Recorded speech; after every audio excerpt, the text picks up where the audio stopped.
Welcome to the NBA Outlet Halftime Show, presented by OTGBasketball.com. The first half of Game 1 is concluded, and the Warriors are up 60-52 over the Cleveland Cavaliers. I'm your host, Nick Fay. With me tonight, Corey Waldron. What's up, Corey?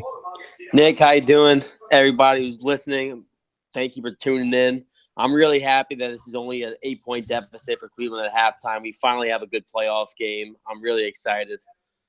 Yeah, no, I'm pumped to do this episode. I can't remember the last time I was so excited to watch a basketball game. And, this game started off a little bit sloppy, but it's still a high level of basketball, a ton of great players in this game. What are your initial reactions from the first half? LeBron James versus Kevin Durant. I mean, we've seen these two small forwards, arguably the best and second best players in the league, pretty much going at each other. LeBron already has a double-double at halftime. Durant already has 6 assists. The Cavs' interior defense has been pretty poor. It's been really fun to watch. Everyone's been playing very well. I don't even think Draymond has a point yet in the first half, but they're letting them play. It's been very physical, and it's the kind of finals I would love. I'm glad that they're not calling like tic-tac fouls. Yeah, I mean, in the first quarter, they were called like a couple ticky-tack ones, but in the second quarter, I felt like they started to let them play. You made a great point about LeBron and KD. LeBron, 19 points, 11 rebounds, 4 assists. Kevin Durant, 23 points, 4 rebounds, and 6 assists. So like you said, both these guys came to play. My opinion, the number 1 and number 2 player in the world right now. And, I mean, this is everything we've asked for. But you made a great point. You talked about the Cavs' interior defense, and that's been a real issue for them in the first half. A ton of easy dunks. Kevin Durant's gotten in the lane a few times. Andre Iguodala. What do you think the Cavs need to do to fix that, and what do you think is the main issue? And is that something that they're willing to give up, not give up the 3 and let the Warriors kind of work inside a little bit? Well, I mean, first, they got to be better on the defensive glass. I think the Warriors had 11 offensive rebounds in that first half. And a lot of the time, Tristan Thompson has 1 rebound so far. And I know that a couple of the guys at OTG talked about the X factor and talked about Tristan Thompson versus Pachulia. And Pachulia, in only 6 minutes, already outplayed Tristan Thompson, who has played 16 minutes. Tristan has not been very good defensively so far, and in the rebounding on the glass, he's been non-existent. Yeah, you mentioned the battle inside, and you mentioned Zaza and Tristan Thompson. Also, we've seen JaVale McGee come in and had a nice impact. He had some nice blocks, some nice dunks. So it seems like a lot of people going into the series the Cavs are going to own the rebounding battle, and it's been the Warriors, like you said, who really won on the boards and had that advantage inside. Do you think the Cavs are going to – Go ahead, Corey. I was wrong, man. I really came into this series thinking that rebounding wise, the Cavs were clear-cut favorites. But like you said, JaVale McGee came in off the bench in those 5 minutes, and he has 4 points and 5 rebounds in just 5 minutes to play with a block. Yeah, and you definitely got guys like JaVale McGee. Yeah, go ahead, Nick. No, you could feel his impact inside, and he brings the blocks, he brings that pick and roll game where you saw Zaza in the first quarter, have a few layups where he just completely missed or didn't take the shot. I don't know why, but one I think issue for the Cavs, if you're looking at the stats going into the second half, is you're down 8 points, but the Warriors have only hit 3 threes, so they're 3 of 13 from 3, shooting 23%. That's not likely to happen in the second half, and that could be a real issue. Yeah, I mean that's spot on. Klay Thompson, Draymond, and Durant haven't hit a 3 all game yet. Curry hit 2, and Iggy hit that buzzer. And props to Iggy, he's looked fantastic. I mean, compared to last year's finals, we had the back spasms. He's got a lot of jump in his step. Yeah, he definitely does, and it was a question mark. If some people mentioned they didn't know if he was going to play or he'd be 100%, but he looked great, especially coming in right on that fast break and throwing one down. One guy for the Warriors has been Klay Thompson. He's kind of been in the shooting slump still, but his defense has been great. He's been really physical. What have you seen out of Klay? I mean, defensively, he's been all right. I mean, he's sticking with his man, but I think he's already 2 for 10. So he's already taken 10 first half shots. He's only made 2 of them, and none of those have been a 3. Yeah, 2 for 10 for him and 0 for 5 for Draymond, and that's not something you want to see if you're a Warriors fan. But you also are we're up 8 points, and that's probably not going to happen in the second half. Yeah, I mean, I think for Draymond, it's just he's got so much energy. We know Draymond's a very high-energy guy. I mean, he was already pissed off at a call 4 minutes into the game. I mean, he was already, throwing his arms. So I think for Draymond, it's just pretty much controlling his emotion. Just, settle down. You have Curry and Durant next to you. So you just let them take the load off your shoulders and just play more relaxed. And for Klay, I mean, the shots are going to fall eventually. You know, what do they say for shooters? The shooters just got to keep shooting. So Exactly. as long as Clay keeps shooting, he'll be fine. Yeah, no, that's a great point. You know, he's going to shoot his way out of the slump. He's too great of a shooter, and next thing you know, it's game 3. He's dropping 42 points.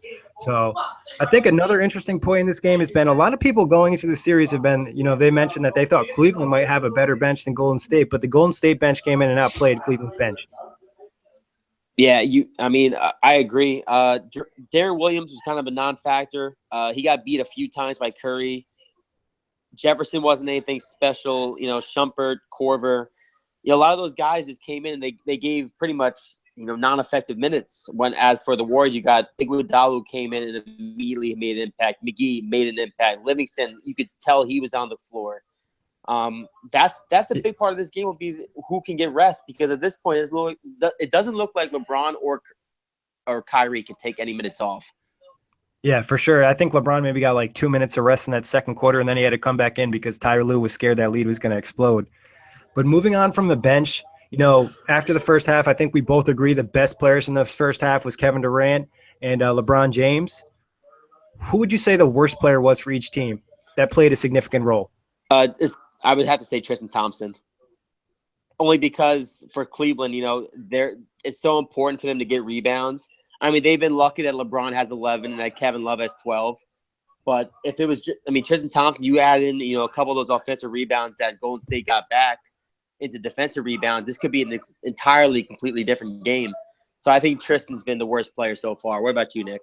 Yeah, no, I think you made a great point. I agree with you and Tristan, because not only is he not getting the defensive rebounds, he's not getting those offensive rebounds that leads to easy points for the Cleveland Cavaliers. And that's something you need against the Warriors. You need those easy baskets. And also when you do that, it also prevents – you get the offensive rebounds. It prevents the Warriors from getting out on the break. And they've shown that they want to pick up the pace in this game and keep attacking. And also, and it's worked. I think Tristan's taken out of his 3 shots he's taken, I'm pretty sure 2 of them were blocked. So, you know, and Tristan's kind of one of those guys, similar to McGee, you know, they get a lot of oops and they get a lot of, you know, dump off passes that lead to easy dunks. And the Warriors, to their credit, have done a great job of making sure Tristan doesn't get anything easy around the rim. Yeah, no, that's a great point. What about the Warriors? Who's been the worst player for them in the first half? I'm going to say Clay. I know Draymond has 0 points, but again, Draymond has 4 rebounds, 2 assists, 2 steals, a block. He still has a positive plus or minus ratio. I'm going to say Clay only because he's 2 for 10 shooting. And if he hits, you know, 3 or more of those, this is now a double-digit lead. And, you know, now the foot is on Cleveland's throat.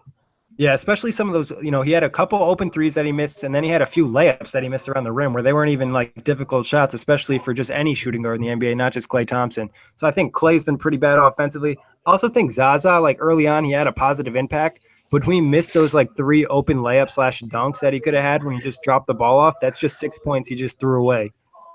And the one he traveled, the one where he dumped off, he did. I'm pretty sure he knew he traveled, so he tried to dump it off real quick. But yeah, he probably should just went up for that layup.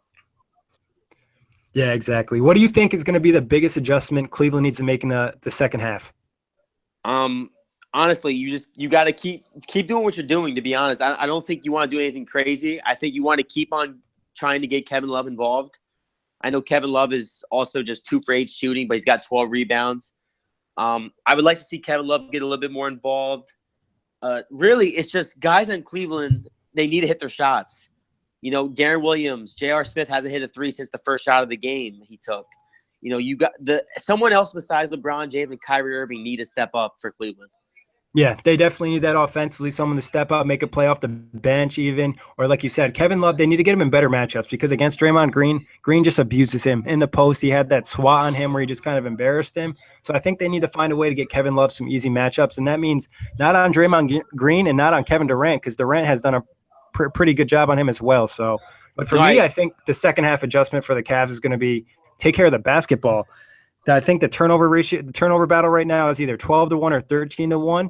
The Cavs have that many turnovers and the Warriors only have 1. You know, you need to change what you're doing and kind of attack them a little bit more defensively, and you need to take care of the ball more yourself. Wow, and that you know, you just brought up that turnover number. I didn't even realize, you know, LeBron James already has 7 turnovers in the first half.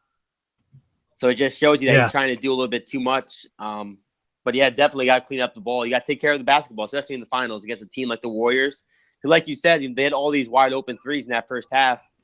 And if you keep on giving them second chances off rebounds and turnovers, this Warriors team can make this 8-point lead 28 in a matter of minutes.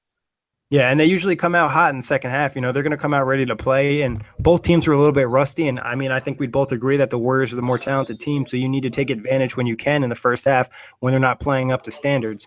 So it'd definitely be something interesting for them to kind of keep an eye on. But for the Warriors, what adjustment do you think they're going to make in the second half? Hey, real quick, Nick. What do you think the Warriors are going to make in the second half, adjustment-wise? For the Warriors, I think it's going to be attack Kevin Love. I saw a few times when Kevin Durant, whenever he got matched up against Kevin Love, he took it right to the hoop. Yeah. He took advantage of the speed mismatch, and he just bullied him. And I think, Draymond, who, as we said, is 0 for 5, I wouldn't be surprised if they put him in a couple more low post sets against Kevin Love and just let Draymond try and get something going for himself. Or if they just did a couple pick and rolls to put Kevin Durant on Kevin Love, or let Curry shake him up with some crossovers. But I think for Warriors, just keep attacking Cleveland. It's got to be what you do. I think that pick and roll they ran with Kevin Durant was so effective because they were either trying to trap him or they're going to give him the switch, and he was just an offensive talent out there. Obviously he has a lot more to work with offensively than LeBron does, but, it didn't look like anybody on Cleveland could stop him one-on-one. No, and it's scary when Durant is scoring like he is currently, and then he has all of these weapons at, he dishes it off to Curry, dishes it off to Thompson, dishes it off to Green. Durant has never had this many weapons like this, and Durant has really took advantage of it in that half. Yeah, and it's not only like he's scoring 23 points, he has a 6 assists too. So I think for me, the adjustment is, keep making sure you're doing what you're doing with KD and keep focusing on LeBron. So it's almost kind of stay what you're doing. Your game's going to pick up. Your shooting's going to pick up. Just kind of maybe be a little bit more careful with the ball. I know they don't have a lot of turnovers, but they have taken some bad shots. But, give them a good run of KD and then keep making LeBron's life difficult because every time LeBron's going to the rim, he's got 2 or 3 guys right around him. And LeBron's drawing fouls pretty much. LeBron's been the only person who's been able to draw fouls really in that first half. He already has 10 free throw attempts. Yeah, I think just in the first quarter alone, he had 8 free throw attempts. Yeah. So, getting to the line is important. It also gets the team a little bit of rest and slows down the Warriors, which is important because they just have looked to get out and run on every opportunity they could. That's a key for Cleveland also in the second half. If LeBron and, Irving can draw fouls, and I know Draymond already has 2 fouls. So, if you can possibly get Draymond into 3 and 4 late in the third, or maybe have him sit for a duration of time, this can really work in Cleveland's favor. Yeah, for sure. But before we get out of here, let's get your second half predictions. Who's going to come out on top in this game? Who's going to have a big second half? I'm going to say the Warriors come out on top. I'm going to say this game finishes at 122 to 114 Warriors. And for a big second half, I'm going to say it's going to be Steph Curry. He had a pretty good first half. He took off that shooting sleeve, so he wanted to free up the hand a little bit. I wouldn't be surprised if Curry dropped a nice little 25-point second half here to give Golden State a 1-0 lead. Yeah, I like the Warriors in the second half as well. I like the Warriors in the series. I'll let you spit out your finals prediction after this, but I think Kevin Durant's going to continue his success, have a big game 1. Probably close to 40 points, and that'll kind of really help the Warriors going into the rest of the series because him not getting worried about that like mental battle that he was facing with the pressure of going to Golden State, leaving OKC, going to them, needing to win the championship. So I think big second half from KD and a big series if he keeps that up, and Warriors win game 1. But let me get your finals prediction before we leave. Well, the finals prediction, as it pains me to say, is Warriors in 6. I just think there's too much offensive firepower on this team to be kept down. Like we said, Klay Thompson and Draymond Green only have 4 points combined, and they're still up by 8. When you have that core of the Warriors firing on all cylinders, this Warriors team will be very tough to beat. Warriors in 6. What about you, Nick? Exactly. That was my prediction on the NBA Finals preview podcast, and it pretty much said the same thing. The Warriors, when you face them, they have 4 guys that are really good. And there's 3 guys offensively that can drop 40 or 50 any night. So there's a good chance that at least 2 of those 3 guys are going to be hitting, and there's almost 0% chance that all 3 of those guys aren't hitting. So the Warriors have a chance to win any game. They come in with a great bench and a great coaching system too. So, but thanks everybody for listening. Enjoy the second half, and we'll catch you for game 2. Adios.